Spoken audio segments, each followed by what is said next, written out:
Milyon-milyong tao na ang bumubuo sa populasyon ng bansang Pilipinas, kung saan bawat isa sa atin ay lumilikha ng basura. Tapon dito, tapon doon. Kahit saan ka tumingin at tumingon, ay may makikita kang mga basura. Mga basurang para sa marami ay nagdudulot ng polusyon at sagabal at nagiging pangunahing problema ng bawat bansa sa mundo ito. Mga basurang para sa karamihan ay walang silbi, ngunit para sa ilan ay nagsisilbing yaman at tanging pinagkakitaan. Ito ang bukal, buhay kalakal.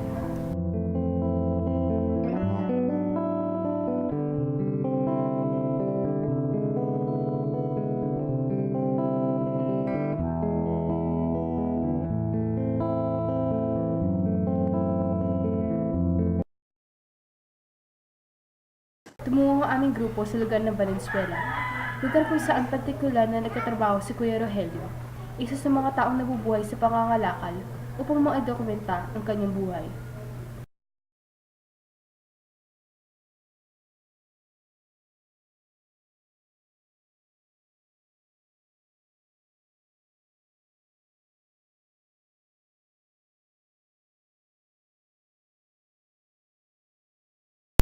Walang inaaksayang minuto o segundo si Kuya Rogelio. Sa halip ay simula pagdating niya sa junk shop, ay inahanda niya ang kanyang muting tipadyak na kanyang ginagamit sa pangangalakal.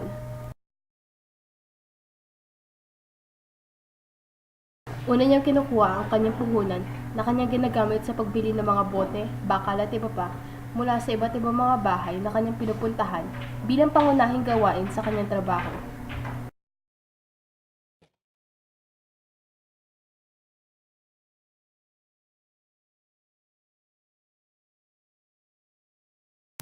Nagsimula na magtrabaho si Kuya Rogelio.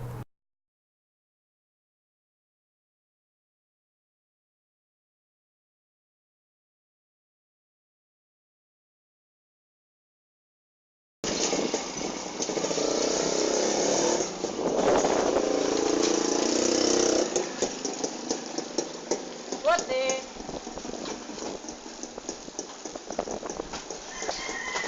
Bote! Diba?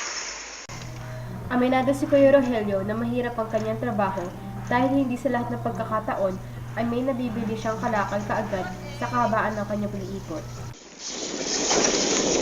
Ang bote! Ano yung bote binibili nyo? Yung emperador po. Ha? Ganito po, emperador. Piso isa. Mga bote ng ketchup. Plastic. Plastic po. Aray ko, mga sirang TV, ventilador. Sirang tao. Tumulikat po. Sa bawat oportunidad at pagkakataon na may magbebenta sa kanya ng kalakal, ay buo niyang pagpapahalaga itong binibigyan ng atensyon. 2, 4,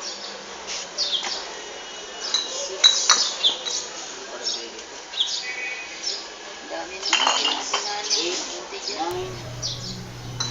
Kadalasan ng bote, karton at papel ang binibenta sa kanya. Bali, sige, 31 yung steak. May bibig. Pwede pa ito. Oh, pwede yan.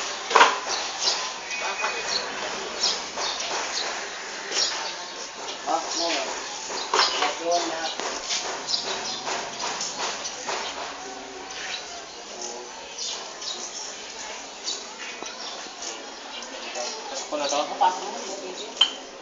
Ang mataas na sikat ng araw at ang kahabaan ng kanyang binabagtas ay hindi naging balakid sa katulad niyang mga ngalakal upang ipagpatuloy ang kanyang pag-iikot upang makalikom pa ng mas mataas na kita.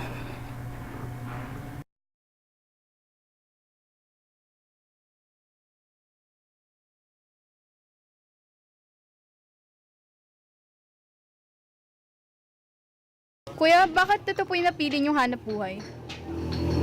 Una kasi wala naman ako natapos eh. Early high school lang eh. Di ba, makakapag-apply ko pa sa mga ano. Nung bago ako nagbuti, namamasok ko ng pabrika. Eh, di ba sa pabrika kailangan diploma. Ang ginagawa ko nung bumili ko sa recto. Bumili ko ng diploma ron. Nag-apply ako. Apply ako sa mga pabrika. Nung wala na akong pang-apply, sige, requirements naabot din ng dati nung 1992. Umabot sa 700, medical pa, MBA for students. Nakita ko yung chewing ko. Sabi niya, "Liga, Jer, mga lakal na lang tayo." Eh, nahihiya naman ako noon eh. Dati, nahihiya ako. Wala nang panggatas sinis, yung ano ko, pangalawa ko. Napilitan na ako mga lakad. Kumbaga, paano nyo po nabibigay yung pangangailangan po ng pamilya nyo sa pamamagitan ng pangangalakal? Sa kumita ng maganda, siyempre, hindi mo naman ubusin ka agad. Diba, kumita ka ng suli. Ubusin mo yung 400. Sabi ko mukha ngayon. Kapag gamita ko ng 800 kahapon eh. Tinabi ko yung 400. Kaya kahit na medyo parang ano tayo ngayon do kayo. Hindi na dudukutin mo. Kaya.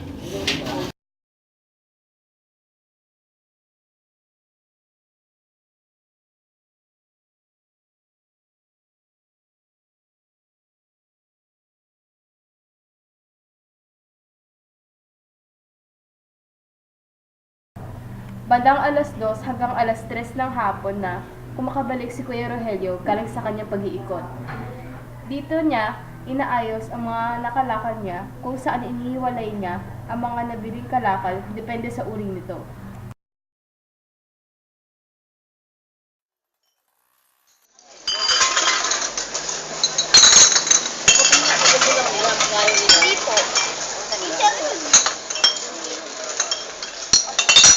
Sa sandaling matapos ang pumubukod ng mga nalipong kalakal, kikiluhin na ang mga ito at dito natatanggap na niya ang kita niya sa ilang oras sa pangangalakal.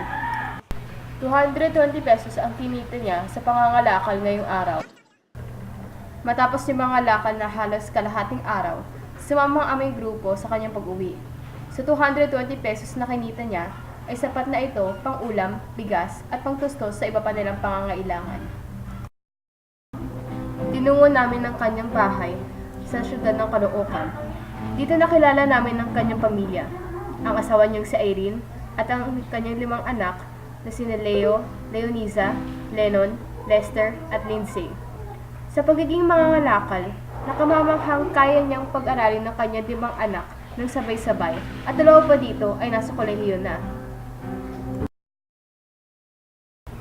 Ano po yung pangunahing pinagkukunan ninyo ng inyong pangangailangan? Yung asawa ko, nagtatrabaho siya sa junk shop. Nangangalakal. Yung nangangariton, namimili ng mga kalakal sa mga bahay-bahay. Tapos yun, binibenta sa junk shop. Doon din siya kumukuha ng puhunan. Kukunin niya ng umaga, tapos mamimili na siya. Tapos pagdating ng tanghali or marami na siya napamili, ibabalik niya na doon sa junk shop kasama nun yung puhunan na ginamit niya. So yung susobra doon, yun yung aming kita. Paano niyo po sinusolusyonan yung mga pampinansyal na problema ninyo? Tumutulong din ako yan. May extra ako yung naglalabada ako o kaya namamalansya, ganun. Kapag may nagpapaplansya or may nagpapalaba, ayun, pinapasukan ko para madagdagan yung income namin. Ano po ang nararamdaman niyo sa tuwing maalis ang inyong asawa para magtrabaho? Kasi ang ginagawa ko, habang nakahiga pa lang kami, hindi pa siya tumatayo, pinagpipray ko na siya. So, nililay hands ko na siya na maging safe sa biyahe, tapos kumita din, so kasama yun sa pagpipray, at saka maging maayos yung kanyang pangangalakal at bigyan siya ng lakas ni Lord na makapasok at makauwi ng safe.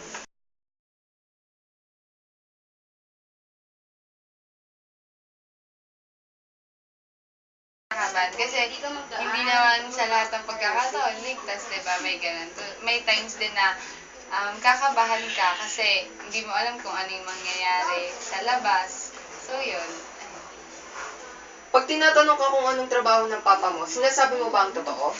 Oo, kasi syempre ayun yung dahilan kung bakit ako nakakapag-aral. Ayun yung pinagkukuhanan namin ng pagkain. Tsaka hindi naman kami mabubuhay ng ganito kung ikakahiya ko kung ano yung pinagtatrabaho ng papa.